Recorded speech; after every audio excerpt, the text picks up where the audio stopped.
Recording.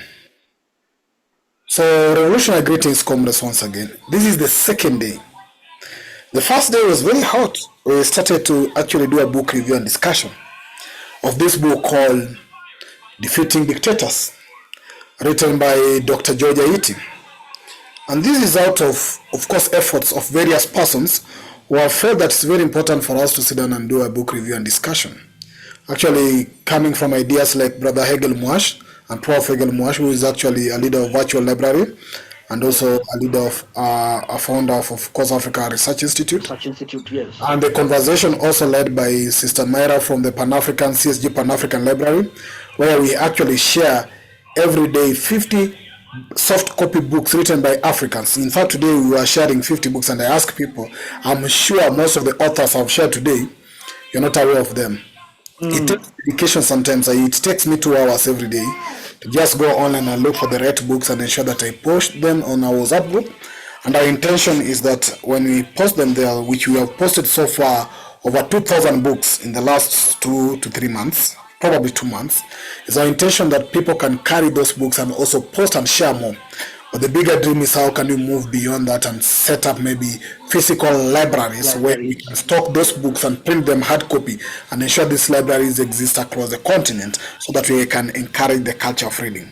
So it's out of those conversations that have led now for us to do a book review, part of the book we have shared in our library. We as Consciousism actually do a book reading and thinking, which is our main class on Thursday, by a book written by Kwame Nkrumah called Conscientism, which is a philosophy for decolonizing Africa. So we always read a paragraph per paragraph and we discuss and share thinking. And this has been going on for the last, in fact, I joined 2022 and they were still going on. So it can tell you that they've gone on for long, and they started physically actually 10 years ago. So they were meeting in London 10 years ago physically, and these were a group of serious and senior Pan-Africans, people who are at the age of almost 50, 60, who could dedicate their life and their time to study Pan-Africanism. And when I joined them, probably being almost the youngest person in the group, I've dedicated myself and my time to ensure that I also move this beyond our seniors to the younger generation. The message is still not there with us, but we are still calling more younger generation to come in, because there is a secret, and there's a gateway, and there's a roadmap, and there's a key to our liberation, but it is in the books. So until we open the book, we might not be able to know the way forward. So out of that, last week we met, as I've said, we read the introduction. So many interesting things were coming in. If you can remember some quotes like, we were removing what? The hyenas and replacing with what? They are very interesting quotes. We were talking about replacing, it is the old forest with the new monkeys. That was the thought. Yeah, some of the few things, if I highlight this paragraph, it says that, it actually says that with lessons learned and mistakes to be avoided, in chapter 7 we seek to lay out a smart and effective opposition strategy. It takes an intelligent or a smart opposition to make democracy works, not the rah-rah noisy type that simply chant Mugabe must go. A smart opposition must know weaknesses of the enemy and exploit them, which is the first rule of combat. One does not fight an enemy on the turf on which he is strongest. One exploits his weaknesses. So, if you read the next paragraph, it also was very clear that toppling a dictator, however, is only the first step. It does not necessarily establish freedom and prosperity, which means even if we succeed in our progress of toppling dictators as we wish to do, is only the first step. And it says many countries have experienced revolution reversals. A dictator is toppled only to be replaced by another tyrant. As Africans are fond of saying, we struggle very hard to remove one cockroach from power, and the next one comes in to do the same thing or worse. Habadan. And if I go beyond a bit to the next paragraph, which is also very interesting, it says Africa is not unique in this regard. However, the color or flower revolutions in post-communism republics in Central Asia have faded or wilted with Georgian and the rest. So it means those color flowers of revolutions are fading. And it means we need to look for a smart strategy. Let's understand the weaknesses of the tyrants and the dictators and exploit their weaknesses. But let's also not have a revolution of Mugabe must go or Ruto must go without a proper strategy, because we will struggle very hard to remove one cockroach, and the next time we introduce another rat. So, comrades, that's just a little of what we looked at last time. Today, we are going deep into it as we're starting our chapter 1, which is despotic regimes today. And as usual, we'll be reading for the next probably 40 minutes. Then we'll have the next session of the. Our plan is to read the first hour and discuss the second hour. So we'll be reading for the next 40 minutes or 33 minutes. Then by exactly 10 p.m. over here, which should be around 8 p.m. whatever, we will start to discuss a bit of what we've learned. So as you are reading, take your time, identify some of the few things you want to come back to, which are interesting, so that by that you can be able to come back and share your thinking in regards to that. What we do always is we go along the ride. So somebody reads first page, the next person reads the second page, the other person the third page, the other one the fourth, the fifth. We go alternatively like that until the minutes are over. As I've said, we'll do it for 40 minutes. Let's do it 40 minutes. Once 40 minutes are over, we can start our discussion. Excuse me, Baba. Comrade, there's Yes. someone that I felt should be in our group. It's his first time here, so I just wanted him to introduce himself. He's my a colleague. Let me call him my colleague. I think he can also describe himself as a Pan-Africanist. Sorry to disturb the flow. I just said, since everyone is going to be reading, and it's his first time here, and is it okay if he introduces himself? Yes, it might be okay, but we ought to have done the introduction part, but we assume people joined last time, but he's free to do a quick introduction, not only for himself, but for all of us. So we'll go always as a very quick introduction. As I start myself, my name is Pidgin Udimwengu. I am from Kenya, a revolutionary Pan-African, a politician, and all that I do in regards also to coordinating Consciousism Study Group. Feel most welcome. I'll go to that Bernard Owusu. Please introduce yourself. Yeah, as you mentioned, my name Bernard Owusu Sechere. I am in Pietermaritzburg here, South Africa. Menzi know me. We now involved in an NPO, Africa Center for Intangible Phenomena Studies. So at the moment, it is basically for research into African spirituality and other areas. So that is what I'm preoccupied with at the moment. Thank you very much and feel most welcome. Prof. Hegel Mosh? Well, my name is Hegel, Prof. Hegel Mosh. I come from Kenya. I'm an ardent Afrocentricist, librarian, bibliophile. I'm also a doctor. My passion is biochemistry, but my other passion is creating the wind, the psychological or mental wind that we Africans require so that we can move to the next direction. Yes. Thank you. Sir Windhoek? What must I do? Introduce yourself. Let us know where you're joining us from. So there are new members with us. Oh, okay. My name is Windhoek from Windhoek, Namibia. I'm a political leader and I'm an entrepreneur. Thank you. Menzi Kagundu, please introduce yourself. Menzi Masego is a Black Power Pan-Africanist. I'm a translator by profession, and I also do communication, like a communication consultant. I write and I agitate for new ways of approaching indigenous knowledge systems for liberation. I'm from KwaZulu-Natal. I live in Gauteng, South Africa, as I know. Thank you. Our only sister in the room, Sister Myra. My name is Myra. I'm from Uganda. I currently live in England. I'm a coordinator of DSP along with Brother Pigeon.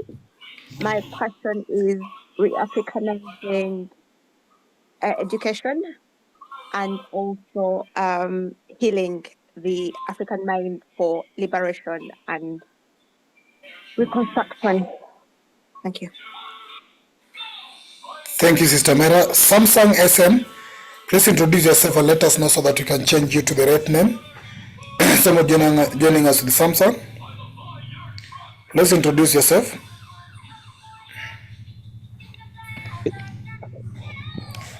Samsung.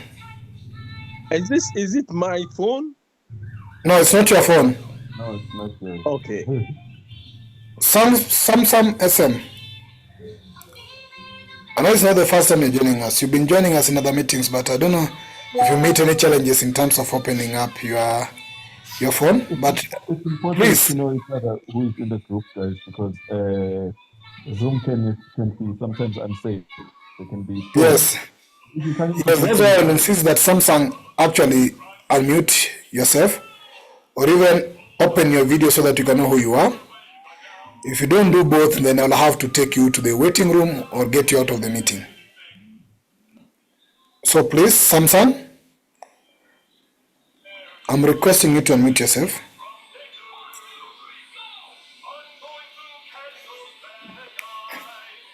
Samsung SM. Okay. Find time to unmute yourself. I'll take you back to the waiting room and you can be able to communicate with me on whatever you have. Any challenges of unmuting yourself or introducing yourself. This is a safe space. And for it to be a safe space for us, we need to know each other. That's only enough. So please open your video. We can know who you are, or unmute yourself. If you don't do that, then I'll be forced to take you back to the waiting room or get you out of the meeting. But I'll give you a chance to be at the waiting room first. If you're in the waiting room, please even change your name from the Samsung so that you can know who you are by changing your name. Then we can get you back. I think that's okay with us. So we can proceed. He's back to the waiting room. Once he's able to do that, then we'll have to get him back so that we have a safe space for us. So yes, we can go ahead and let's start. It's going to be an interesting journey. Chapter 1 by the Hegel Moas.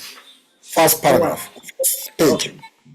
I mean, we are chapter 1, is it? Chapter 1. Chapter 1, first page. First page. Okay, we start. The terms despot, autocrat, tyrant, and dictator are used interchangeably throughout. By the Hegel Moas. Hello, am I audible? Please start with the quote above and even with the topic. Oh, chapter 1. Despotic regimes today. A political system based on force, oppression, changing people's votes, killing, closure, arresting and using Stalinist and medieval torture, creating repression, censorship of newspapers, interruption of the means of mass communication, jailing the enlightened and the elite of society for false reasons, and forcing them to make false confessions in jail is condemned and illegitimate. That was written by Grand Ayatollah Hussein Ali Montazeri. Grand Ayatollah Hussein Ali Montazeri. Now we start. The terms despot, autocrat, tyrant, and dictator are used interchangeably throughout this book to refer to a ruler with an absolute or unlimited power, but there are subtle differences. A despot may be more reminiscent of medieval monarchs who are convinced that they were endowed with the divine right to rule over their people. In other words, despotism is often infused with a dose of narcissism. An autocrat may have no such grand delusions about himself, but he still wields enormous power. A tyrant is a ruler who exercises power oppressively and harshly. The word dictator may be more applicable to a ruler with a military background who backs orders, issues diktats or edicts, and expects full compliance and obedience. It is possible to make other distinctions such as benign or benevolent dictatorship, but this book does not do so. Modern dictators come in different shades, races, skin colors, and religions, and they profess various ideologies. However, in general, they share common characteristics and idiosyncrasies. They are rulers who are neither chosen by their people nor represent their people. The political watchdog Freedom House found in 2011 that 60 of the world's 194 countries are partly free and 47 are considered not free. That means, is that it? That means, just end with that paragraph you are reading. okay, that means that the populations of roughly 55% of the world's nations are oppressed. Thank you, Egel Mosh. Let's go to Sister Mera. Read for us the second page, starting with the continent. The continent of Africa has the dubious distinction of harboring more dictators per capita than any other region in the world. Teeming with tyrants, it is the most unfree continent in the world. The usual suspects received the lowest possible ratings for both political rights and civil liberties. Myanmar or Burma, Equatorial Guinea, Eritrea, Libya, North Korea, Somalia, Sudan, Tibet, Turkmenistan, and Uzbekistan. But China, Egypt, Iran, Russia, and Venezuela are cited for having stepped up repressive measures with greater brazenness. Despots are constantly refining their tactics and learning new tricks from each other in their efforts to control pro-democracy forces. To maintain their iron grip on power, despots invent new enemies. This enables them to mobilize their security forces, keep their countries on a war footing, and suspend civil liberties. These enemies are often foreign, but they might also come from within, in which case they are labeled neo-colonial stooges, imperialist lackeys, or CIA agents.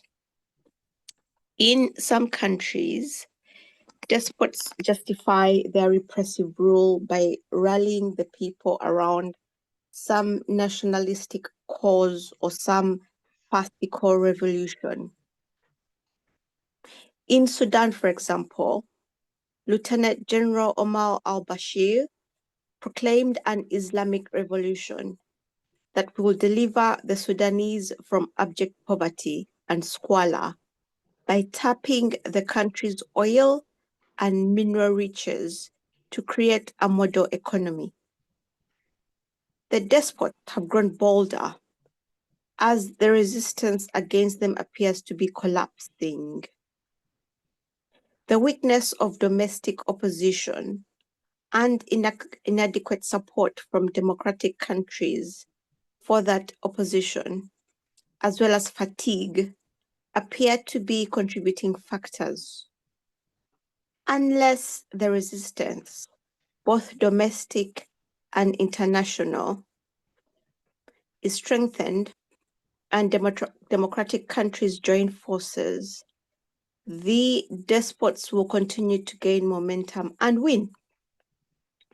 The galaxy of despots, the world's most odious and despicable dictators. On April 8, 2010, a coalition of opposition groups ousted Kyrgyzstan's dictator, President Kurmanbek Bakiev, from power in Bishkek. A continent away, Africans like myself cheered.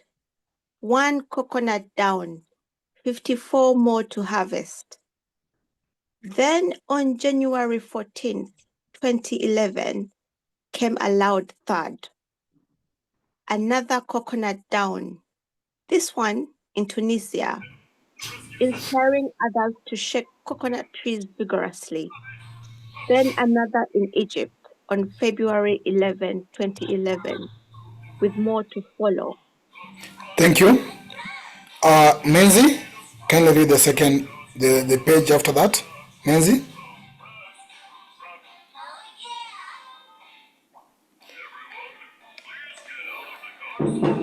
Menzi? Okay. Sawindok?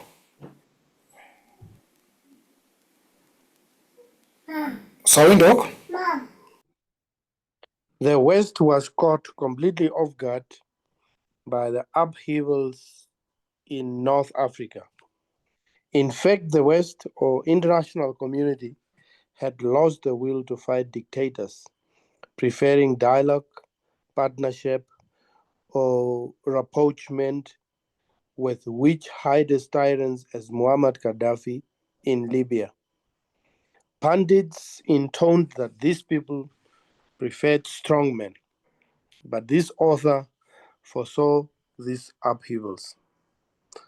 Despotism has never been acceptable to these people, despite the veneer of stability despotism projects. There is one insidious and odious aspect of despotism that is particularly infuriating and galling: the political and cultural betrayal.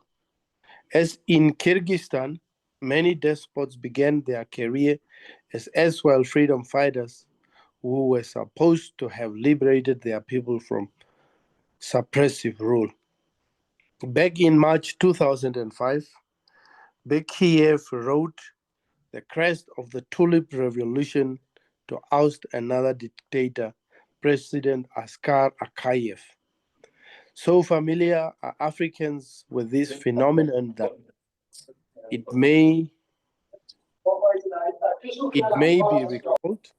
We have this saying: we struggle very hard to remove one cockroach from power, and the next rat comes to do the same thing. Haba.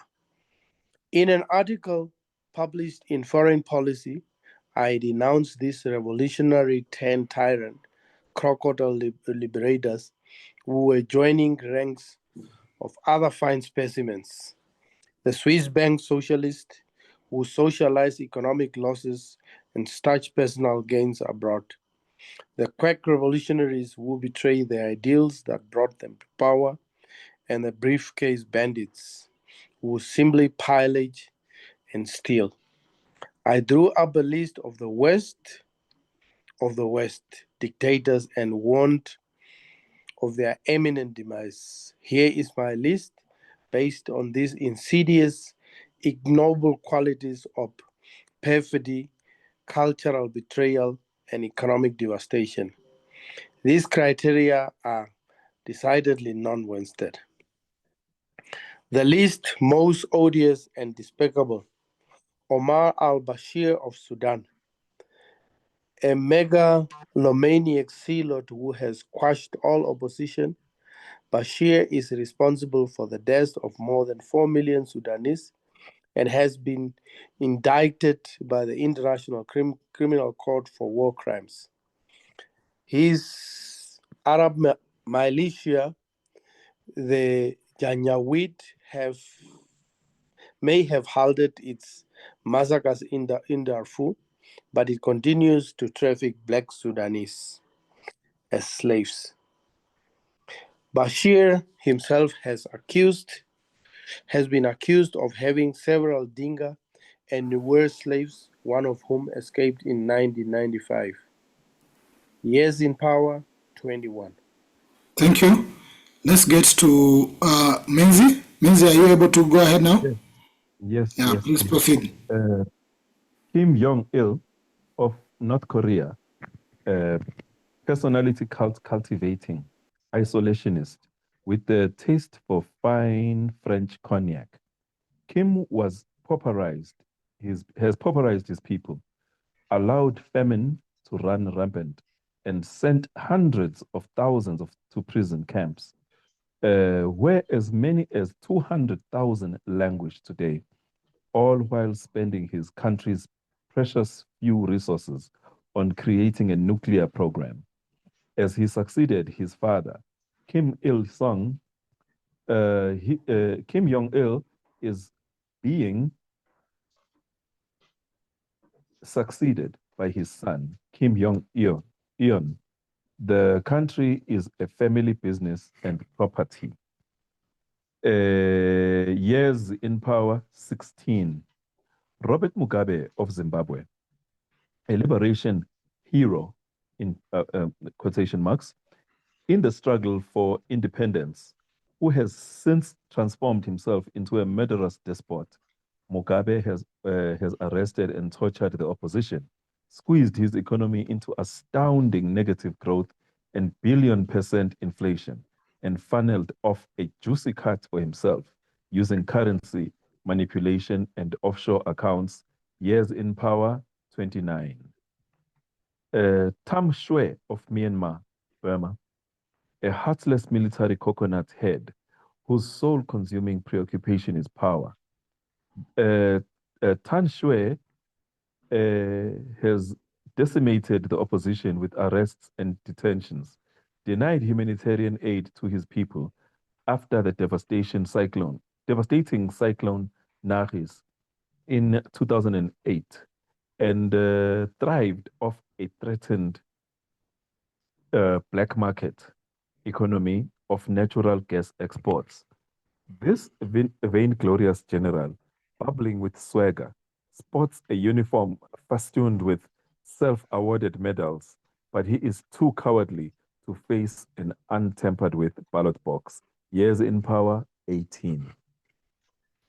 Mahmoud Ahmadinejad of Iran, inflammatory, obstinate, and a traitor to the liberation philosophy of the Islamic Revolution. Ahmadi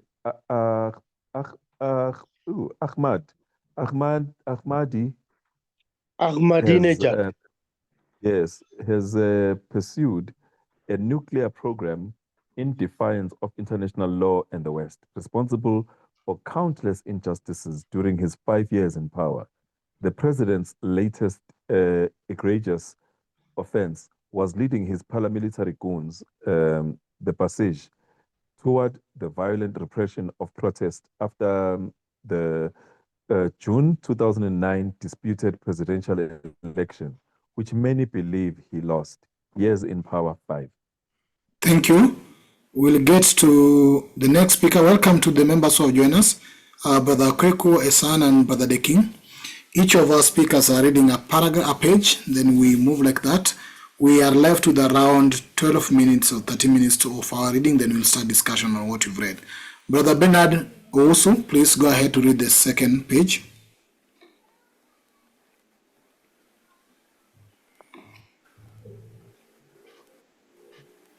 Bernard Owusu, if you are able maybe you should read this Sorry, one. sorry. Okay.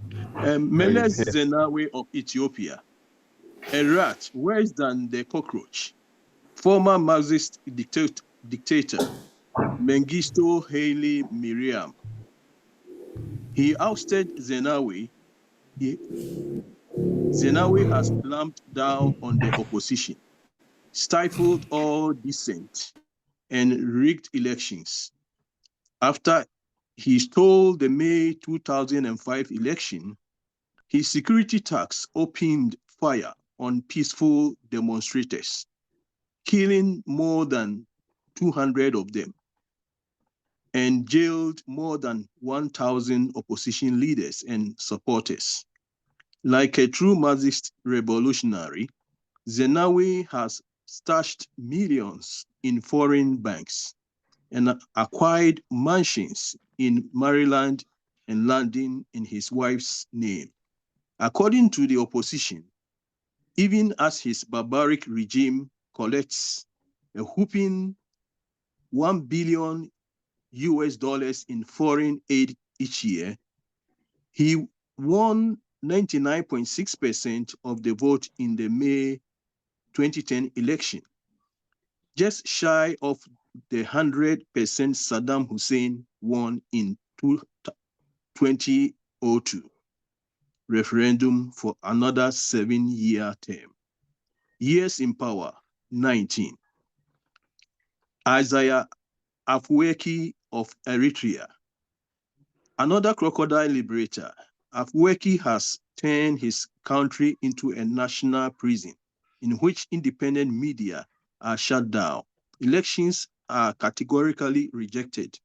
Military service is mandatory, and the government would rather support Somali militants than its own people. Years in power, 17. Hu Jintao of China, a chameleon despot who beguiles foreign investors with a smile and a bow, but ruthlessly crushes any political dissent with brutal abandon. Who has an iron grip on Tibet and is now seeking what can only be described as new colonies in Africa from which to extract the natural resources his growing economy craves and in which to resettle surplus Chinese population. Years in power. 7. Muammar al-Gaddafi of Libya, an eccentric megalomaniac, infamous for his indecipherably flamboyant speeches and equally erratic politics.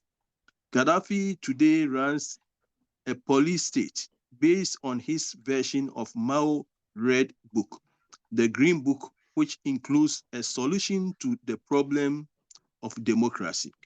Under siege, he rebels. He vowed to crush the rats and traitors after they seized his compound on August 24th. The rebels vowed to smoke out the rat from the labyrinth of tunnels beneath the compound. So who is the real rat? Years in power, 42. Hugo Chavez of Venezuela. The quack leader of the Bolivarian Revolution, Chavez promotes a doctrine of participatory democracy in which he is the sole participant, having jailed opposition leaders, extended term limits indefinitely, and closed independent media outlets. He has vowed to rule till 2021. Years in power, 10. Thank you. Thank you. We will stop there. We'll go to the next person to read the next page. The King Mauli, are you able to read? Brother the King, are you able to see the book? I think we should move on. Okay, the King? Yeah. Correct. Can you read? No. That's someone else should read. Okay. So, Brother Ewasu, please read the King's page. We'll get to Brother Kweku in the next page. Proceed. Bernard Ewusu, proceed. Go up, number 11. Gubanguli Beldimu Medov Good of luck reading this name. Turkmenistan. Yeah. Succeeding in eccentric tyrant as Sapar Murat Niyazov, who even renamed the months of the year after himself and his family. This obscure dentist has continued his late predecessor's repressive policies, explaining that, after all, he has an uncanny resemblance to Niyazov. Years in power, 4. 12. Idris Deby of Chad, having led a rebel resurgence against former dictator Hissène Habré. Today, Deby faces a rebel insurgency led by his own brother. Deby has drained social spending accounts to equip the military, co-opted opposition leaders, and is now building a moat around the capital, in N'Djamena, to repel would-be insurgents. Years in power, 20. 13. Theodore Obiang Nguema Basango of Equatorial Guinea. Obiang and his family literally own the economy in one of the world's most unequal countries. The masses are left in desperate poverty in a country where oil wealth yields a GDP per capita that should be on a par with many European states. How much oil revenue the country earns is a state secret. Obiang is a vicious despot who tolerates no dissent and has amassed a fortune exceeding 600 million US dollars. When he accused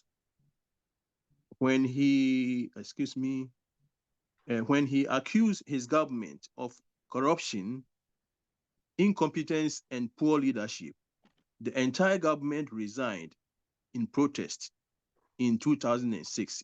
He became the chairman of the African Union in 2011.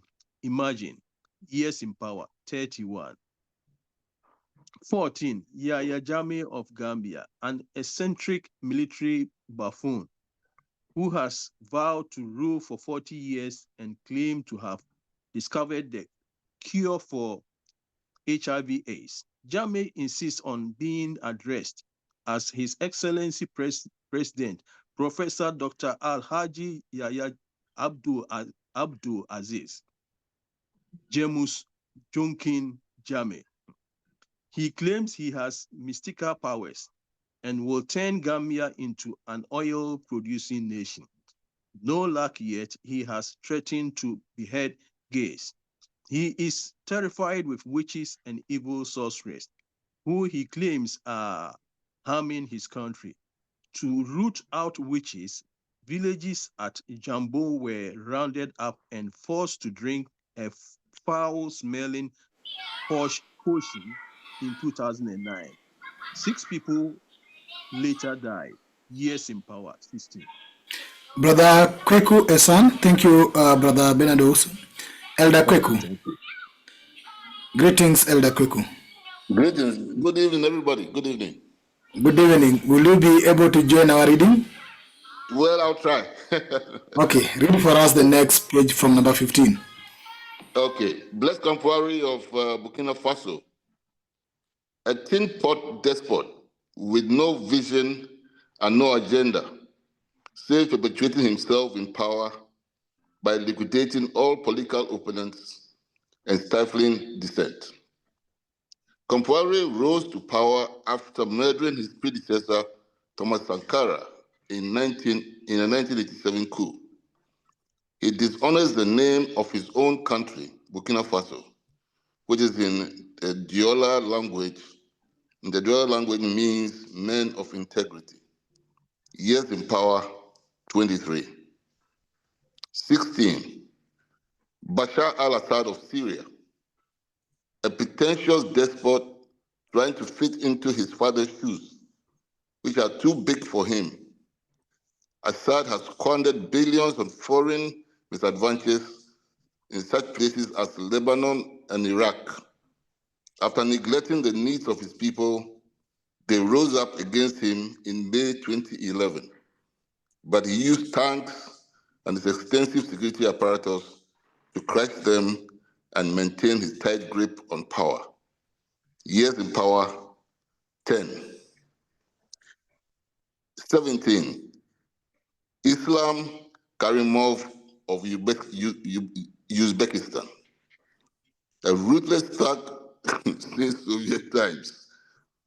Karimov has banned opposition parties, tossed as many as 6,500 political prisoners into jail, and labels anyone who challenges him, his iron grip on power, as an Islamic terrorist. What does he do with terrorists once they are in his hands? Torture them. Karimov's regime earned notoriety for boiling 2 people alive and torturing many others. Outside the prisons, the president's troops are equally indiscriminate, massacring hundreds of peaceful demonstrators in 2005 after a minor uprising in the city of Andijan. Years in power, 20. 18. Yoweri Museveni of Uganda. After leading a rebel insurgency that took power in 1986, Museveni declared, no African head of state should be in power for more than 10 years. he is still in power, winning one coconut election after another. Political parties can be formed legally, but a political rally of more than 7 people is illegal. Years in power, 26. Should I read on? Should I read on? Yes, read that number 19. Okay, number 19, Paul Kagame of Rwanda, a true liberator who saved the Tutsis from complete extermination in 1994. Kagame now practices the same ethnic apartheid he sought to end. His Rwanda Patriotic Front dominates all levels of power. The security forces, the civil service, the judiciary, banks, universities, and state-owned corporations. Those who challenge him are accused of being hate mongers or divisionists and are arrested. Such was the case with opposition leaders who were jailed days before the August 2003 election. A similar campaign of vilification was waged against the opposition in the run-up to the August 2010 election. Years in power, 16. Please proceed with that page. Just proceed with that page. Okay, 20. Raul Castro of Cuba, afflicted with intellectual astigmatism. Castro is peacefully unaware of the fact that the revolution he leads is obsolete, an abysmal failure, and totally irrelevant to the aspirations of the Cuban people. He blames the failure of the revolution on foreign conspiracies, which he then uses to justify even more brutal clampdowns that lead to more failures. He operates from the offensive notion that the entire Cuban economy belongs to the Castro family alone. Years in power, 2. 21. Alexander Lukashenko of Belarus, an autocrat and former collective farm chairman.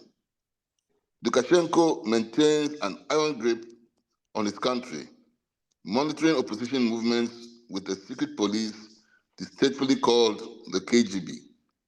His brutal style of governance has earned him the title Europe's last dictator. He even gave safe haven to Kyrgyzstan's toppled leader during the uprising in that country in spring of 2010. Years in power, 16. 22, Paul Biya of Cameroon, a suave bandit who has reportedly amassed a personal fortune of more than 200 million US dollars and the mansions to go with it. Biya has beaten the opposition into complete submission. Not that he's worried about elections. He has rigged the term limit laws twice to make sure the party doesn't end anytime soon. Years in power, 28. Thank you very much. Thank you. Professor Hegel Mwash, you read for us this from where the list to the last page, then we can start the discussion. Okay. Despotic regimes around the world. An analysis or a discussion of despotic regimes around the world will involve a tedious repetition of brutal acts of repression, injustices, indignities, and grotesque human rights violations. Moreover, despite regime differences, the modus operandi of one despot is strikingly similar to that of all the others. Most despotic regimes are characterized by the following: unyielding grip on power. Elections, if any, are farcical and are always won by the despot. Political repression. Opposition parties are banned or afforded little political space to operate. Key opposition leaders are arrested, intimidated, hounded, or even killed. Intellectual repression. Censorship may be imposed. Journalists, editors, and writers are harassed, intimidated, jailed, or killed.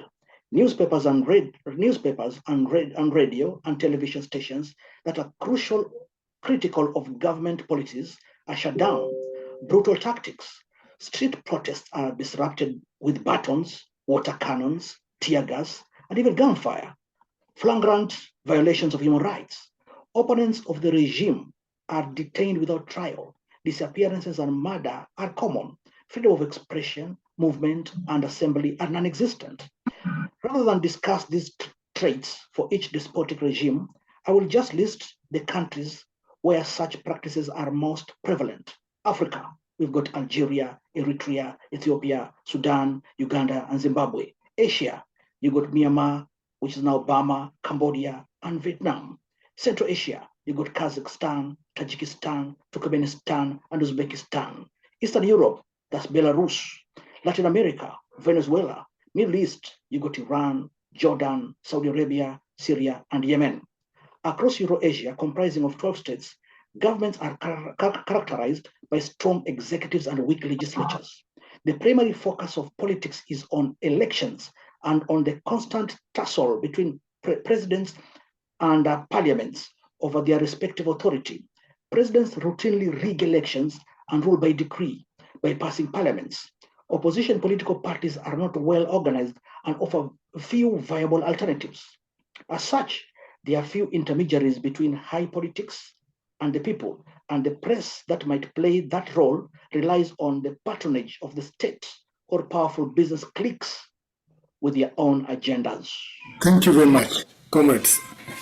It has been a good reading with full of big words, big vocabularies, bombastic words.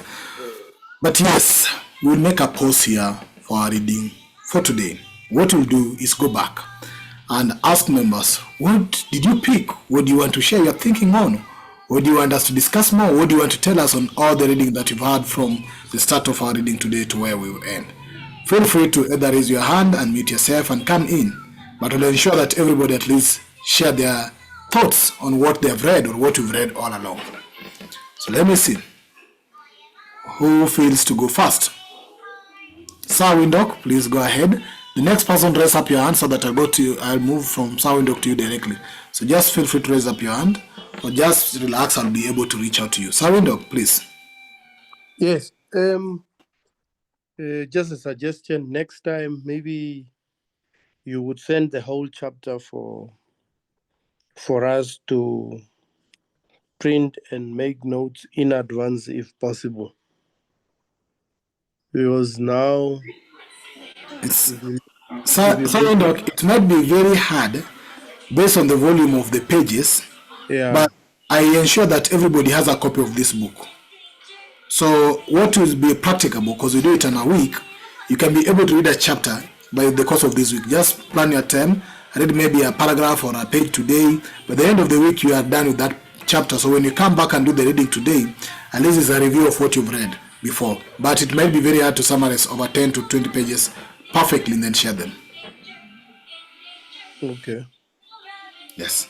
Anything that caught your attention? Anything you want to discuss about? Anything you feel like you want to highlight or contribute to? A little bit difficult because I cannot move the pages myself. No, but I can be able to move it to. No, if you can memorize whatever I came across. Okay. Or anybody can go ahead as Sir Windok prepares himself. Okay. What I want to come in. Just about 2 weeks ago, I tried to generate some of the global dictators and tyrants, even though I could see that from here, what I got was just a small portion, and mostly the European side also. My concern here is what did they achieve for their countries? Also, if it could be spelled, because if you look at Europe, what they are boasting about today was achieved by the so-called dictators and tyrants. So I sometimes even question them, why they boast about those things. Yes, so this is what I want to see. I mean, whether it is positive or negative, despite that they were oppressive in their regimes. So, comrade, You are interested on the end justifying the means. Well, that is the rule of the world now. No, you see, And Trump is just demonstrating that. they call them the benevolent dictatorship. But of course, as the author have said, this book, he did not concentrate on benevolent dictatorship. But at the end of the day, sometimes, yeah, we know you have to pay the price for some success. But based on human rights, sometimes you cannot justify why you have to kill a person just to save the same person. He's already dead, so how will you save him by killing him? But it's true, we need actually to open our eyes again, maybe to have a cross-examination, and maybe that can be an assignment we take over from here. Out of these dictators that have been listed here, as a class, out of these dictators that have been listed here, can you be able to do a research on some of the achievement or development track record during their reign in power, so that when you come to the next class, we start looking by that first of all. Despite of them doing this and this, they had achieved this for their country. And whether maybe you will be convinced that dictatorship is the way, because it can give more resource. But I think that's a very important task that we need to take away. That we as people are present here, out of these listed dictators here, some we might agree, some we may not agree based on how we think about their development track record, but can we do a research a bit and check what did they do for their countries? So that when you're coming back in the next session, at least you can justify and tell us, okay, they did this, or they did this, or they didn't do this. You see, with the rising of the rights in the ultra-rights in Europe, and even the coming of Trump and Elon Musk, we could see clear dictatorship at the moment at work globally. Yeah. Thank you for that. Thank you. I think so. We note that as some of the few things we can carry on throughout the week and do some analysis on what did they achieve with their dictatorship style. Anybody want to go second? The King Mauli, then I'll go to Hegel, Professor Hegel, after the King. The King? Okay, comrade. Thank you very much. So for me, I am seeing that they mentioned Muammar Gaddafi as one of the dictators. The current brother who just finished talking mentioned that what is the end benefit of all these dictators. Muammar did something great that benefited his people. So he stand out tall among his peers, and he even helped the AU to achieve greater height. Now, the question is, with all these years being spent by the other people, have they been able to look at the bigger picture of African unity? And what has also the AU also achieved or tried to put in place to make sure that even if they are spending that much time in position, they are really making sure that their people are living well? Is there something like that? Is a question you're asking, and I think it's a question that you must also ask yourself, so that you also take that level of research to look into this deeply. Of course, as you've said, there's something that Muammar Gaddafi did for his people, and you're asking again, how did they contribute to the global African unity? Something that maybe is a research that we need to look at. And probably you asking the same question can help us lead in that. You know Gaddafi contribution to AU. Go check on Museveni. What did he contribute to the Pan-African agenda or the African Union agenda? Look about the president of Rwanda and other presidents that came in.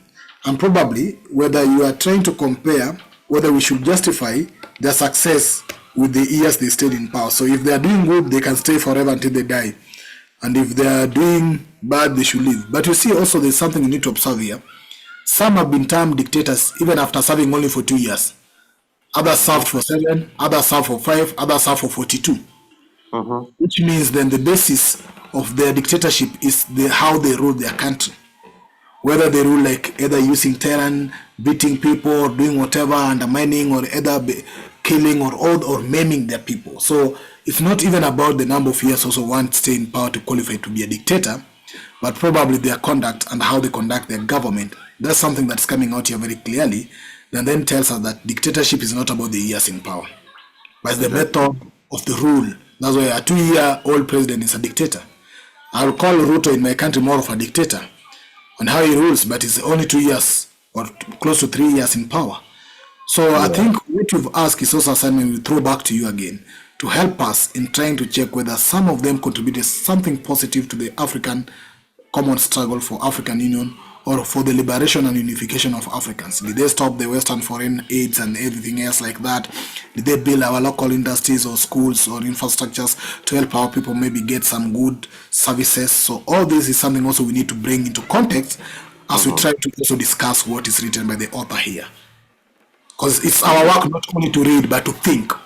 We are not only going to do this like a Bible where we say John what says this. No. We are critical thinkers and philosophers. It's our work to critically look at it, examine and critique it, but being very objective. Exactly. So thank you very much, and please note this so that you can help us also in that what you've just suggested to see maybe what did they do. We can be able sometimes to do a paper on that, maybe a 2 or 3 page of what you think they've been labeled as a dictator versus what they have done and how they've contributed this and this. These are part of some of the products of materials that might be coming from our class as also a contribution of our thinking. It shows how critical we are also looking at these tracks today. Exactly. Exactly. Thank, Okay. Well noted. Yeah. thank you very much. Professor Hegel Marsh? Yes. When we were reading chapter 1, I noticed one very strange statement that seems to be a characteristic of all the dictators, which is that when they take power, when a dictator comes to power, he came in to solve a particular problem. He came in because there was something he was fighting, and the public was behind him when he was fighting that. So when he comes to power, and now he has the power, he tends to look for new enemies. If you look at chapter 1, despots are constantly refining their tactics and learning new tricks from each other in their efforts to control pro-democracy forces. To maintain their iron grip on power, despots invent new enemies. That's very interesting indeed.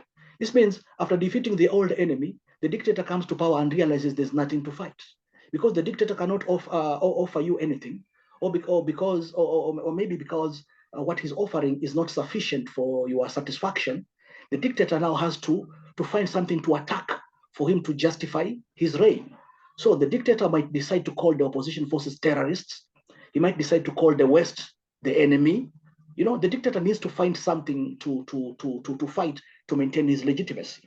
And consequently, you find that when an individual takes power, the first thing is that he needs to show the public that the battle is not over. And so he has to manufacture something to attack in order for him to show that the battle is not over. And he uses that enemy, the manufactured, the new enemies, to create a security state, a state that is not required. For example, in Kenya, William Ruto came to power telling millions of people that he was going to liberate them from economic misery. Moments later, the guy began fighting an unknown enemy that never existed before, the Gen Z.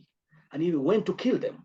And he balkanized the police force, balkanized the parts of the army, and created a situation of almost like a crisis. Kenya is not in a crisis, and yet we are living in a crisis state, which Ruto constantly attacks so that he can justify his position in State House.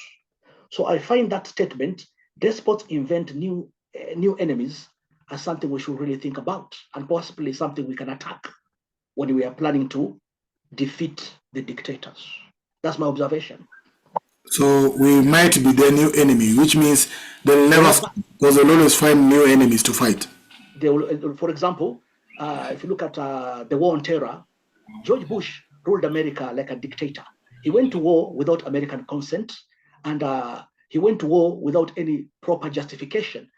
Now, for George Bush to maintain his legitimacy and for him to pay to create the economy that the war machine required, it was necessary for George Bush to create a manufactured enemy, an enemy that never existed, Osama bin Laden. Because when you read history, you find out that bin Laden was one of their own.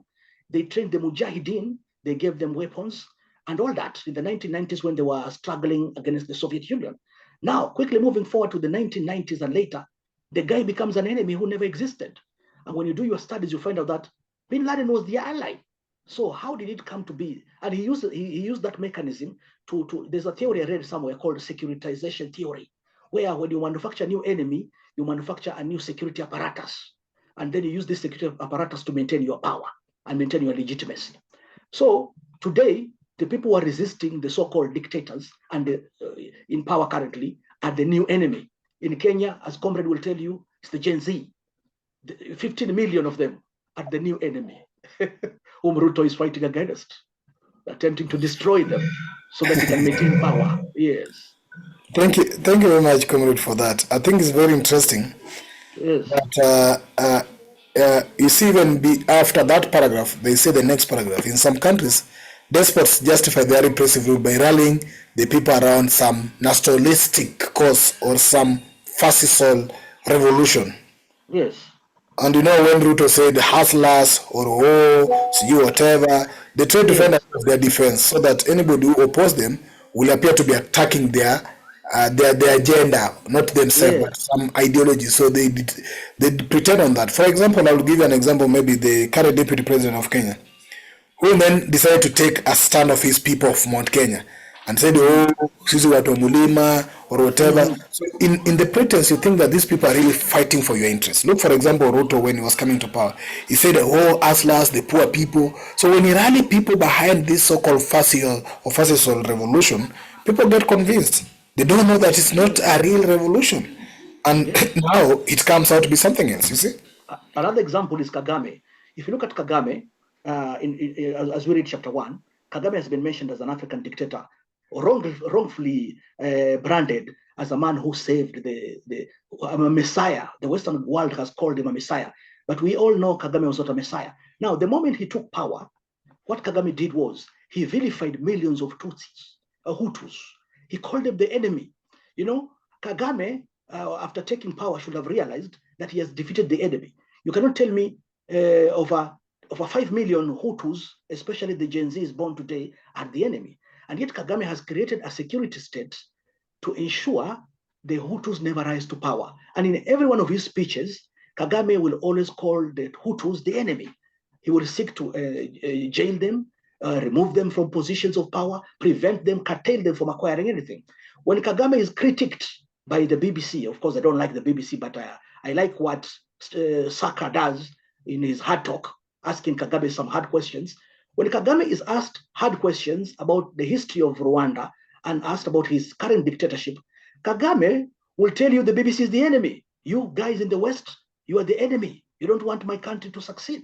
So you start wondering, Kagame, who is the enemy? You have already defeated the enemy. Why are you constantly talking about enemies when you are in power and you have the grip in power? So I believe, brothers, this idea of manufacturing enemies is one of the weakest aspects of the dictatorship. This is one area we can always exploit to remove them. Because when we move in a different direction and prove we are not the enemy, the dictator loses his weaponry. Thank you. Thank you, Prof. We'll come back in the next part of this. Let me get Brother Menzi. Menzi, please come in.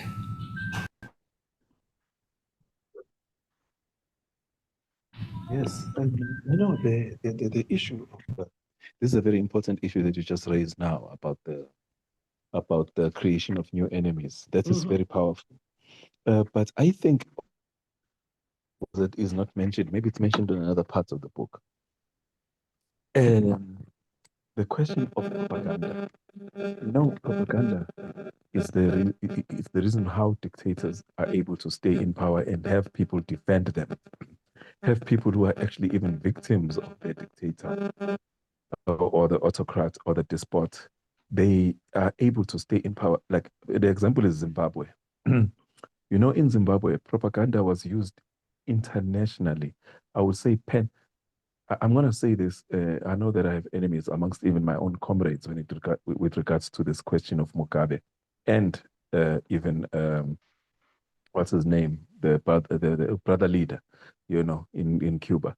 I have unpopular opinions. I have unpopular opinions regarding those two leaders who did not only use propaganda but also used what would I call it? You know, not ethnic, but a kind of partiality amongst their citizens.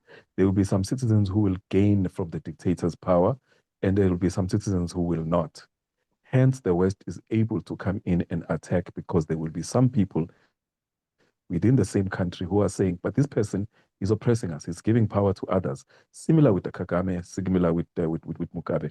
I have many examples, and there are even books written by Zimbabweans and other so-called Rhodesians dealing with how Mugabe actually split the country in two. Yet the propaganda that I want to speak to. The propaganda, especially in South Africa, is that Mugabe did the greatest thing that any African leader can do, which is to give back people their land. Do you know how much propaganda that is? Because it was never even Mugabe's idea to give black people back their land. It was a chief, a tribal, so-called tribal. It was a traditional leader by the name of Zose, I think in Manigaland or something like that, somewhere in the eastern part of Zimbabwe, who was able to galvanize some of the people around the various villages to actually rebel and take back their land. But then ZANU took that as a way to save themselves. They basically piggybacked on a revolution that was started by the people. But Gaddafi did the same thing. There were certain things happening in Cuba. I mean, not in Cuba, in Libya, that the regime of Gaddafi piggybacked off of that in order to say, no, we started this. It is our mission. We are doing this for our people. So in a nutshell, I'm saying the leaders are able to spread their propaganda outside of their country. Just like you have people in South Africa who think Paul Kagame is an angel. He's like the most progressive leader before Traore came about, which is another lesson, by the way. I'm sorry to speak long, but Traore is another lesson. Traore and the Sahel leaders are another lesson that we should keep very closely, study very closely with regard to how it begins and how it's going and how it might end. What are we learning about how it might end? Because right now it's beautiful. It's like, everything is like it's like 1981 in Zimbabwe, in the Sahel right now. It's 1981 Zimbabwe, or 1994 South Africa. How it begins, how it goes, and how it ends are two or three different things. So we need to be very, as Pan-Africanists, I call myself a Black Power Pan-Africanist. I believe in the ideal of Black Power. It's an ideal, but if you look at it, the propaganda that is spread by dictators and proxies, every proxy that they use, is so ingenious that you will get people outside of your own country defending you, yet you have millions of people in your own country languishing in poverty and pain. And lastly, sorry to speak long, lastly, in Burkina Faso right now, not just in Burkina Faso, in Mali, Burkina Faso, and the other parts of Niger, there are attacks by Islamists that are not on YouTube. People don't talk about this stuff in YouTube. But all you hear is a lot of propaganda stories. I'm not saying the Traore and the Sahel revolution is not good. There's good in it. But there are people dying in the western parts of Burkina Faso, the western parts of Mali, through Islamic and many other American and Russian and German proxy armies that are operating in these areas. But the propaganda machine is so strong, and it is so romantic, and it's so nostalgic, and it is such a drug that we fail to read the small print. Marcos, let me just leave it there for now. Thank you. Thank you for your. Of course, what you are raising that you need to pick is also the study of revolutionaries. Having seen in some of the revolutionaries here, like you see Mugabe, they said he came in like a liberation hero.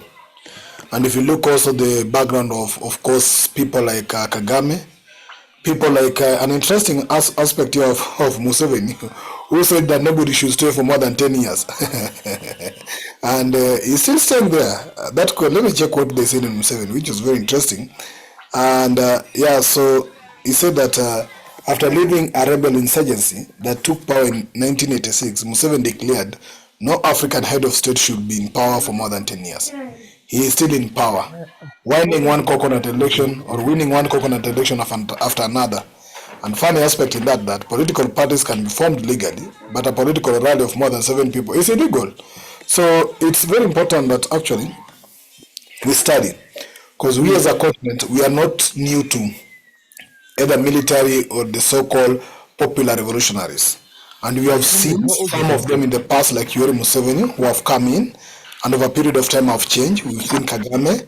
And not only should we study them, but we should also devise a way on how the currents who are coming in, like in the Sahel, should avoid the same direction.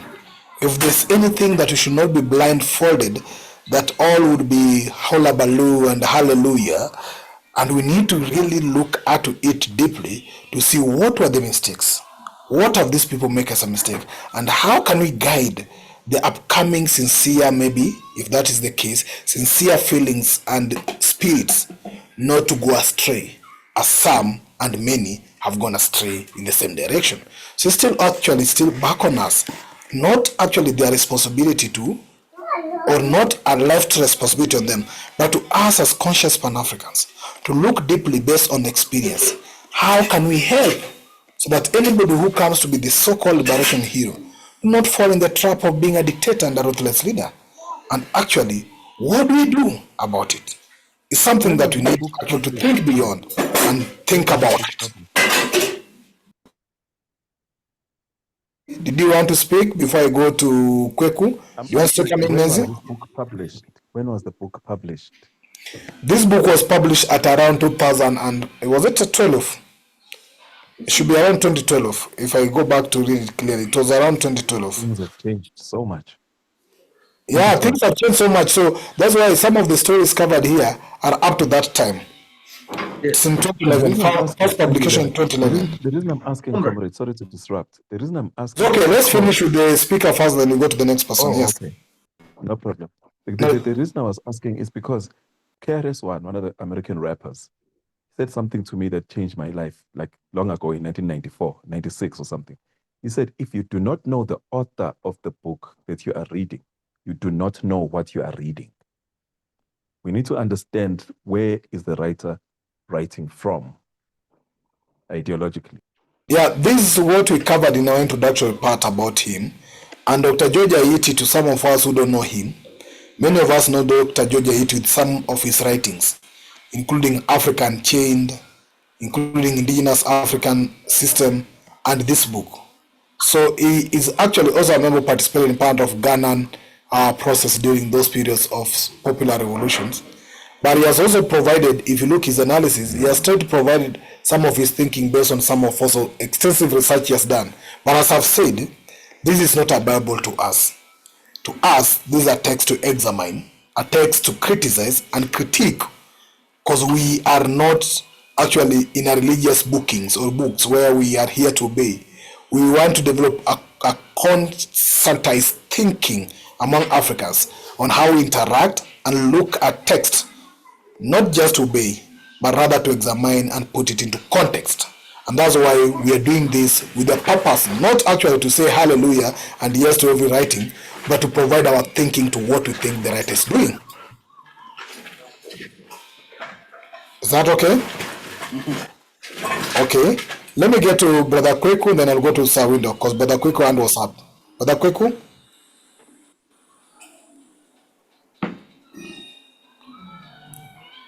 Elder Kweku?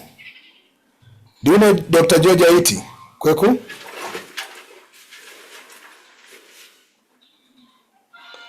It seems Kweku cannot unmute himself. Brother Kweku, your hand is up. If you wish to unmute yourself, please go ahead.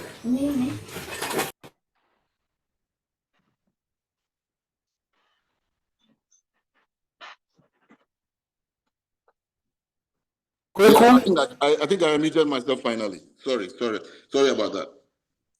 Sorry. Can you hear me now? Yes, please go ahead and share your thinking with us. Okay, very good. I mean, the ideas put forward so far are very interesting. But for me, I see this as the larger question of leadership, and good leadership for that matter. It's important to study dictators and how they operate, and how we can get rid of them. That's also relevant because we have to deal with the here and now. But our biggest issue that Africa, and I'm interested in Africa, believe me. I mean, the others are interesting, but my problem is Africa, not Belarus or whatever. The biggest issue is how do we prepare, to use a technical word, to socialize our youth or upcoming freedom fighters, upcoming the people in the process of becoming leaders. How do we socialize them so that they become good leaders? Because the clear thing we've seen, I'm talking about the African people, is this: yes, they are strong men. They are very hard. They fight for liberation, independence, and all of that. But at the end of the day, they themselves become what the people they removed are. Why? Because they do not have the conviction, they don't have the training, they're not prepared to be leaders, to be good leaders for that matter. So to prevent such occurrences in the future, we need to prepare our youth for leadership. In fact, I will quote one Dr. Henry Clark, who said, and he said emphatically, the sole purpose of education, the sole purpose, he said, is to raise youth or students who are responsible users of power. I think I'm paraphrasing, but that's what he said. They had to raise people who are responsible users of power. People who understand that they're not in power for themselves. But it comes with training, it comes with preparation, where we create the understanding that they are there for the general good and not for themselves. Because why should Mugabe, upon attaining power, now switch and attack his own people? In fact, his own partner, for achieving the freedom that they were looking for. It's because they were not socialized correctly. It's happening today. We are using processes, education and socialization processes that actually do not emphasize Ubuntu, to borrow the philosophy of the South. So if we do not do that, believe me, this question of dictators will keep haunting us until we change our system, until we ground our educational philosophies in the African personality, in the African custom, in African values. We will still have that problem. They will fight for the problem. Like today, you are talking about the terrorists. You are talking about how it will end. You cannot be sure how the Sahel regional revolutions will end. Why? Because we don't know how they were socialized. We do not know. And so now we are basically, we basically have our fingers crossed and we are scared because we know that once they get absolute power, they may not know what to do with it. Are they skilled? Are they equipped to lead in the bigger arena?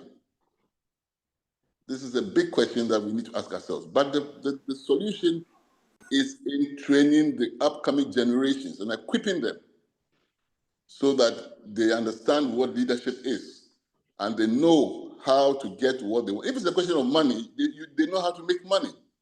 You don't have to kill your people or shoot 2,000 people every day just because of money. So this is what I think this is, for me, the basic issue.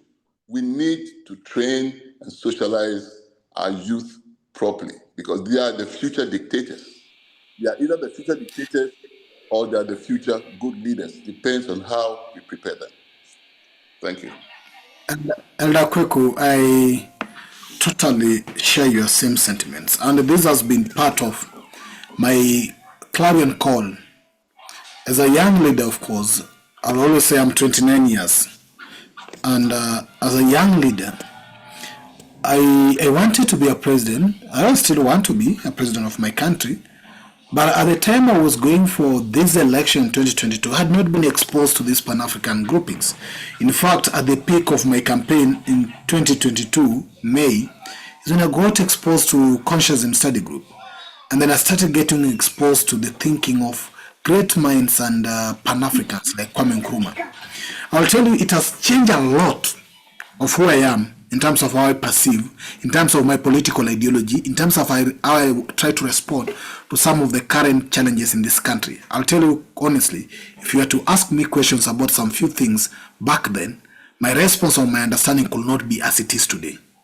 And I've been actually challenging Pan-Africans. Yesterday when I was attending the Black History Month in One Map Africa, my question that I had asked, and I've been pushing it across, where is our next generation of leaders, liberators, as the West are preparing the next puppets, sycophants, by scholarship? I don't know which Institute of Democracy, I don't know which fellowship and leadership. They fly them out, pay their food, go sponsor them there. They sit there, learn, get qualification, and we are proudly embracing, yes, I'm a future elect, or I'm a whatever leader coming to change the world. Where is the same measure from the Pan-Africans angle? What are the curriculum of leadership we are putting forth? Where is our institution of training the next leaders? Because every society must always train their next soldiers. Every society must always train their next soldiers. Can I answer that question just briefly? Yes. Listen, if we decide to have specialized institutions for training leaders, then we are not training, because the leadership is at all levels. Okay, the training or the preparing them should be right from the way you train a child from 3 years old. You start teaching them, and some people may use the word indoctrination.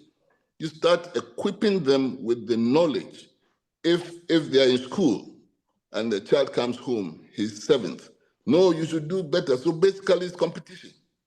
You should be number 1. It should be this. Then we are pumping them into their head that this competition within the peer group is more important than maybe finding a way to work together. We should teach them collaboration right from day one. As siblings, as family, as school, in school, the exercises that they engage in should teach them collaboration, should teach them that you move forward together. This is something that must be inculcated into their educational curriculum. That is why I say we need to change the curriculum itself. We need to change the philosophy that underpins the curriculum. We need to change the pedagogy. All those things are so important. And I'm not the one saying this. There are people like Obinga, Professor Obinga, who have talked about this. There are people like Molefi Asante who have talked about this. There's so many people talking about this in the past. But our leaders don't seem to understand that the leadership doesn't just arrive. Good leadership doesn't just arrive. It's something that you have to teach your youth or your children. But we need to change the socialization process to reflect what we want. If we don't do that, we'll be sitting here again in 15 years discussing this topic, but with different dictators. Thank you. That's actually a very powerful message. That if we don't do it, we'll continue studying it and will not have a solution for it. But I think it's incumbent to all of us, those who are doing the practice, it's incumbent that the future of a unified, liberated, developed Africa is on our younger generation. And the best we can change it, and that's why he's saying it's not about leadership training, it's about Afrocentric leadership. Leadership that is based on our beliefs, our practices, and our norms as a people. Leadership that embraces our value and our personality as a people. Not a leadership that then embraces their culture, their personality, and their practice. Comrades, we might not have an ultimate answer to this, but we need to start mobilizing. We need to start identifying. We need to start supporting. And we need to start doing this. If we start it with our younger generation of year one today, imagine the next 20 years we have a new breed of new leaders.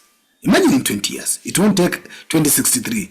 In just 20 years, we can have a new change African citizenry who know their origin, know their tradition, and know the leadership that works for Africa, for the interests of Africa. We are only left with 14 minutes, and now it's almost 13 minutes. Permit me to give Sawindok, Bernard each 2 minutes, but I will end it by giving Sister Maida, who hasn't shared her thinking yet, time to do so and time to almost bring this conversation towards the end. Sawindok. Yes, I've got so many questions to ask. Let me make a suggestion first and foremost that I'm challenging this class to create a roadmap starting today of grooming and training leaders that will take Africa to the promised land, if there is any. We cannot leave it to chance. Sister Myra, hope you note that as well. Sister Myra is always in charge of the key points that we need to take as a group. But Sister Myra, note that as well. Yes, please proceed, Sawindok. That's one. Why are these dictators of leaders being likened to coconuts? What do they have and coconuts in common? Very interesting question. we need to think about that. A coconut fruit is covered with such a thick, fairy-like cover. So, is there any? Yes, there's a link. They are black outside, they are white inside. That is the link. That is exactly the link. A coconut fruit looks black on the outside, like me and you. But when you smash that fruit, you find out that that coconut is white inside. Meaning, on the outside, philosophically, we are one, but on the inside, we are philosophically different. My interests and your interests are different. So the dictator has an ulterior motive when it comes to power. Hence the coconut. In fact, not only the leaders, even the elections are preferred as coconut elections, yes. Which means they are not so-called true elections. Yes. Comrade, there's something we need to remember. Menzi said something important about propaganda. In our next topic, in our next class, propaganda is an important tool of dictators. In fact, once the dictator is dead, the one thing that remains as a disease spreading to the next generation is the propaganda. So if we need our future generations not to repeat the mistakes of the past, we need to eliminate the propaganda of the past, because that propaganda becomes praise. And eventually it becomes the standard, the propaganda. Is that not the case? Yeah, I think... yes. If the propaganda is what maintains the dictator. Once the dictator is dead, the propaganda outlives him. So if the propaganda is not attacked, the future leaders will look to the past and look and claim a standard, and they will replicate that. Okay, thank you, Brother Hegel. That's noted as well. The elements and the importance and the effect of propaganda. And basically, when you look at propaganda, you ask yourself, how do you use it for your advantage? How do you use it to liberate yourself and be the dictator? Because every tool can still be used for you to attack a dictator. Well and good. When they use it for themselves, you can sometimes use it for yourself, to liberate yourself, you see? But again, because the history that goes down to the younger generation is what they are told. And what they are told sometimes might have been a propaganda, and they'll believe it. And they believe it. And once they believe that propaganda, brothers and sisters, they will use that as a standard. For example, right now, someone has given an example of Brother Traore. Everybody now thinks Brother Traore is Sankara reincarnated. And that's what we're thinking. We do not know what will happen to Traore 5 to 10 years from now. If he begins killing his people, what happens? Will we be on the right direction? And Traore has a belief system. He's thinking of himself as a liberator. He came to liberate. There's a propaganda he's replicating, which he collected from the past. And we are not seeing it, and we are praising him. So in order to prevent future dictators, reading of this book will actually enable us to know to know the propaganda, which is the disease, attack it, and remove it, so that the youngsters of the future will be able to build leadership based on new ideologies, new concepts, the concepts we want them to know. Yes. Thank you, Professor Hegel. Let me allow Sir Windhoek to finish, and then I get to Sister Maria, who hasn't spoken yet since she joined us. And she's the only sister in our midst to whom we should also appreciate her for taking the effort. They said, according to Sankara, women hold the other side of the revolution. It's not complete until they are part of the revolution. Sir Windhoek?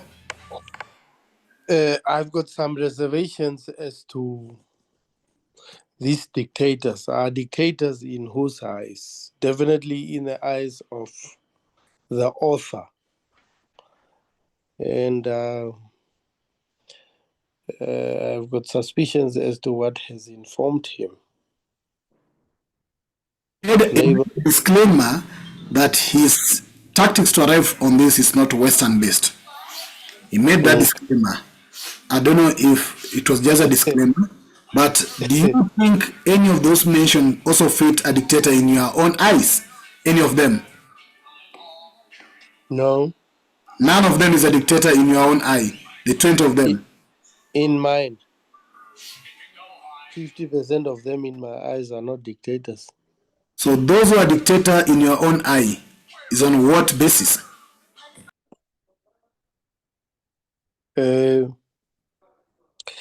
Emotions, nothing specific. So maybe the author also uses his own emotions. Please, let's see what Prof. Benny is saying. Benny. Okay. My biggest... When I get to Benny, but Sister Myra might miss the opportunity. But finish in a minute, I give Benny minutes, then I get to Sister Myra. Okay, let me come in now. You see, when Menzi was talking, he mentioned Mugabe. You see, I was in Zimbabwe for a period of roughly 10 months. And Mugabe was my fan, but in fact, he lost it. Because how I saw the way citizens in their own country were treated. Even I got hit by a police. Why I haven't done anything? You see, so from that time, what I realized is that, like he said, the land actually expropriation was not actually Mugabe or ZANU that actually, made it happen.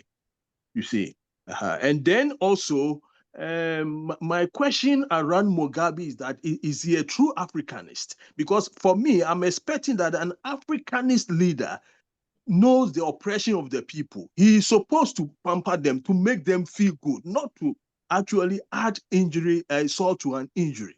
You see, so that is my position when it comes to Mugabe, and I will keep him in the books of dictators. Thank you. Of course, characteristic that the author views also have been put here. Unyielding grip of power, political repression, intellectual repression, brutal tactics, and flagrant violations of human rights. Those are some of maybe the bases that inform the author towards his definition. Sister Myra, sorry for we were not actually isolating you, but we kept the best for the last. So please, sister, that we give you the opportunity to do this. Thank you very much. I just wanted to I put up my hand when Brother Kweku was talking because he's said everything that I've been thinking about for a long time. I think I've mentioned it to you in our discussions, Brother Pigeon, about education. And he said that if we don't change that, because the education is not about passing exams as the Eurogos have taught us. Eurogo is a term that was developed by a wise woman called Miriba Ani, who talks about the genesis of our oppressors. So that's what I'll call them, Eurogos. It's about culture. It's about culturizing and socializing, and it really forms the mind and the thought. So if we don't tackle that, then like Brother Kweku said, we are going to be discussing the same things 20 years from now. So I have a dream and a vision of bringing together Black educationists so that we can put on the ground and manifest a real action of changing the education. We already have fantastic contributions from ancestors and Black educationists like Maulana Karenga, Kwame Ajay Akoto, that have left us texts of what should be in our syllabi. So we already have the material. And Brother Kwek also mentioned other names that I assume are also educationists that have the know-how and the skills of how to implement actual education programs. So I'm thinking, why don't we get together and start actually brainstorming real actions? How do we finance projects? How do we navigate the neo-colonial resistance that we will no doubt meet to change this our syllabi and curricula? Because I feel like if we at least leave this is a legacy that we as liberationists and Black power activists and Pan-Africanists we can leave behind for future generations. And at least that will be a stepping stone for those future generations that we will raise by changing the education. So I'm very, very eager to bring together people such as yourself, Brother Kweku, and other people on here that are interested in education, so that we just come together and do it. And find ways and brainstorm and think of how to do it, how to raise funds, who to approach. Brother Pigeon, I was going to table this at one of the CSG meetings so that it can be perhaps a project that can be housed under CSG. I'm quite happy to administer it because I'm good at that. I'm a strategic thinker. I've been very educated in the Urugu systems for a long time, but kind of similar to Brother Pigeon, I've arrived where I am by educating myself, and that's why I believe I've woken up, I've come into my consciousness through educating myself. That's why I believe we need to meet our children when they're toddlers, when they're young, to be proud Africans, and that can only be done in schools. So please, I'm happy to champion this. We need to start actioning. So that's what I wanted to say. You can feel I'm very, very excited. Sister Mara, did you have something to say about Museveni? I was expecting to see him, so I wasn't surprised to see him on the list. He's been going very well. Okay. We're going to have another coconut election next year. We all know who's going to win.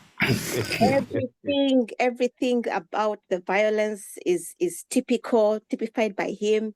Also, the way that he likes to talk about Pan-Africanist visions on television, so the people outside of Uganda think, oh wow, what a wonderful man.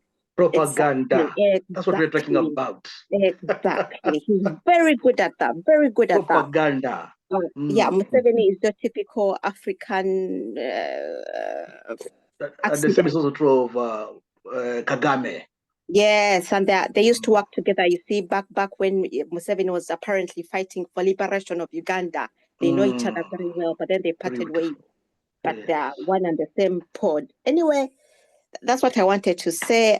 My brothers, thank you very much for this discussion. And if anyone wants to get into action, think about financing, funding, people that you think would be open to education actioning, please. Let's see, and then we can get something off the ground. Thank you. Thank you, Sister. Sister Myra. Yes. Yeah, what about General Ali? I mean, somebody told me that Ali is the actual power, though he's now sick now. Oh, the brother of Museveni. Yes, well, he was the deputy vice president. Is it deputy president also? I think there were two deputy presidents. He is one. He's a huge man. He's a big tummy.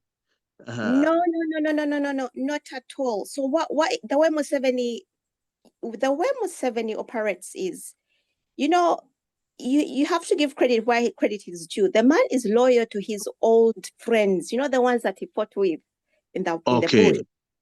Okay. As long as you sat by him in that bush, Mm-hmm. he looked after those people. He's fed them, clothed them. They have sinecures for life. They are set for life. So Moses Ali is one of those. Those are the people that can say anything about Museveni and they will never be arrested. Not even a hair will be touched on their head because he's loyal to them. So Moses Ali is one of those, the one that are loyal, you know. They were there from the beginning. But the other big man is Salim Saleh. They tag team. But now we think that it's now Muhoozi the son. How she's actually speaking. So we know actually they are trying to take over and control us. So comrades, what Sister Mara suggests is very important, and what Brother Kwekwe suggests also is very important in terms of education. Sister Mara, just to know, we will actually discuss this, and if possible, we'll approve it. We'll be able to give you a session or host any meeting that might bring together those various aids, because I believe, as I think it's Chancellor Williams who said, we need a plan and a program to implement the plan. Already the plan was laid some days back. We know the plan. All we need is the program to implement the plan. And that's where we need to come together, sit together, and appreciate the plan that was laid long ago and collaborate on how do we implement the plan. So we will be willing to see how we can host such meetings so that probably we can bring heads together and implement the plan. The biggest thing, as you said, is education, and we need to work on it. Yes. There was a time we had a discussion with you before this meeting ends concerning developing curriculums.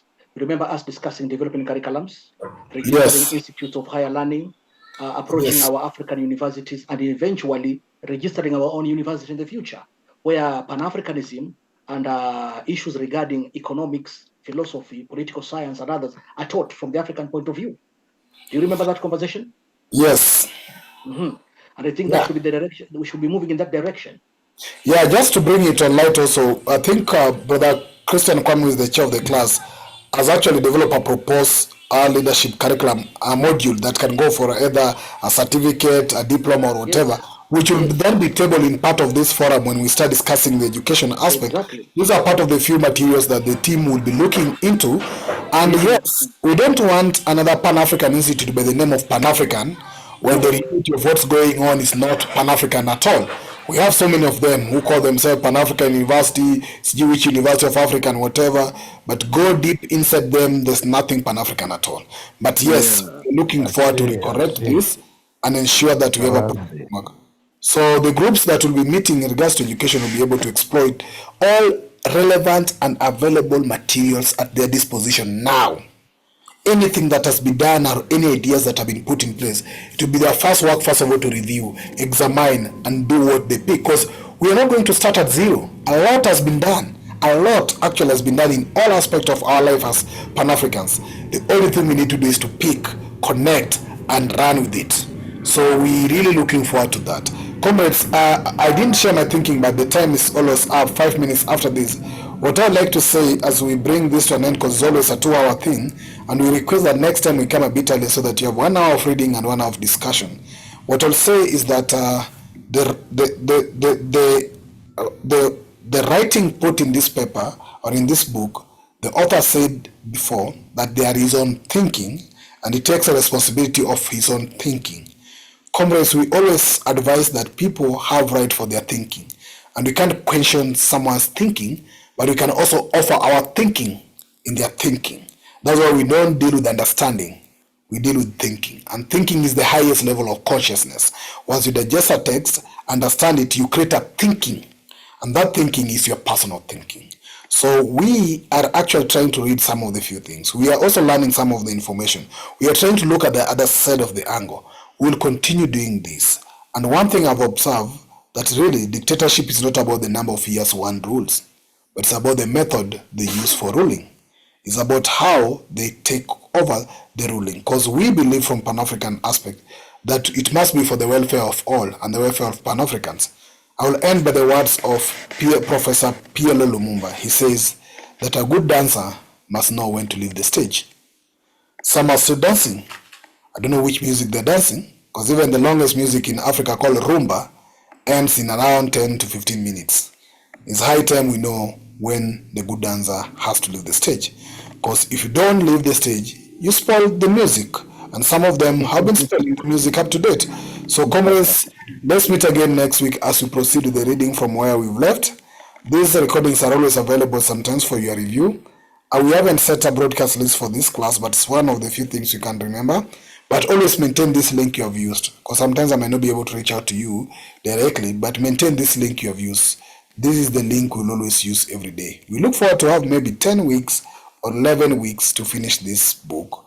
But the bigger thing we want to learn here is how do we understand it and what do you pick from it so that you can implement. Already many ideas have been suggested, which means by the time we are ending this, we should be having many ideas put forth, and it's our responsibility to implement them. So comrades, once again, I want to thank you for your time, your commitment, and I'm looking forward to us having this next conversation come next Sunday. Thank you very much and have a lovely evening or night, depending on where you are. Blessed. Peace love. Please post the book again on the library. Yeah, thank you. Thank you. Well, yes, I'll post this book in the library. I don't know if you have my contact. If any of you got the text, you might be having my contact. Please contact me so that I can be able to share with you this soft copy book. But if you want to join our library, also feel free to contact me so that I add you to the library. I do send the books, 50 of them every day. So please contact me using the link, or anybody who referred you to the meeting. Just let them know that you can contact me. I'm the one who shared the original text of this meeting invitation, so that you can join hands and move together. Yes, that is it, comrades. Can the link be put on the site for this discussion? The link for the books. For the books. For the library. For the library. Or let me do it just immediately before you leave, so that you can maybe join before you leave. Okay. Sister Mara is the head of the library. I am only facilitating the books, but the sister here is actually the brain behind the library. Mine is to ensure that I get you books every morning and every evening. So let me get the link. Sister Mara? She's gone. She's gone. Okay, let me get the link. I have it. Just before you leave, please, because I may not be able to get in touch. Let me just share the link with you here. I'm doing it right away. I have copied the link and I'm sharing it in there. But be aware, I share so many books, so ensure you put your settings to be not auto-downloading the books, so that you can only be picking the books of your interest. But my intention for sharing so many books is that you are able to have this soft copy and you can be able to recreate it. Yeah. But in the library, it's saying the books will not be available in 21 days. Yeah, why I do that is because, you know, it's so many books. In 21 days, there's over 1,200 books.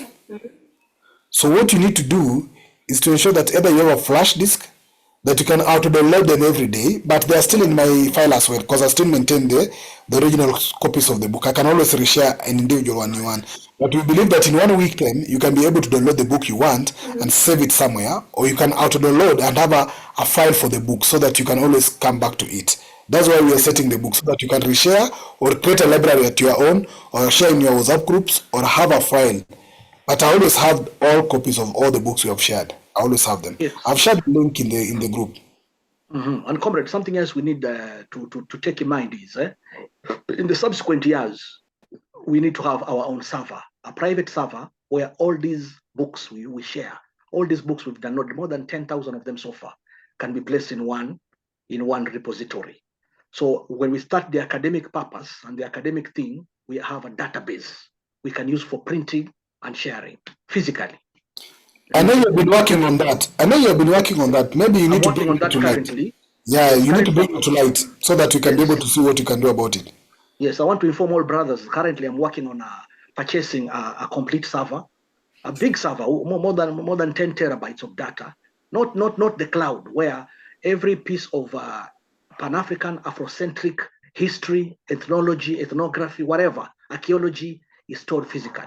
And then in the future, purchase a huge back-to-back printer for the same purpose. So that in the event we launch an academic institution, we don't have to purchase anything. in the event we are called to distribute anything, we already have the hard copies with us and the soft copies and the physical copies in hand as part of the future of educating the future generation on what we are discussing. Yeah, I've seen 2 people have joined the library. I think if there's anybody who still need to join the library who is not part of the library, please use the link to join the library, so that you, in the morning you get the books. And yes, we have some other books in the past as well, so you can always request them. But let's do this, comrades. Let's keep moving. Let's do our part. And yes, maybe we will also be part of the history in the future. Yes. If it is not a dictator, then it's a democrat or what? We will learn about democracy. Yeah, democracy is about also consciousness sometimes. We are complaining about dictators. We must train our own non-dictators. Yeah. Exactly. Yeah. So comrades, Sure. let's do our best and let's meet next week. Have a good night, guys. Yeah. Good night. Good night. Thank you. Good night. Okay, good night. Good night, guys. Yeah.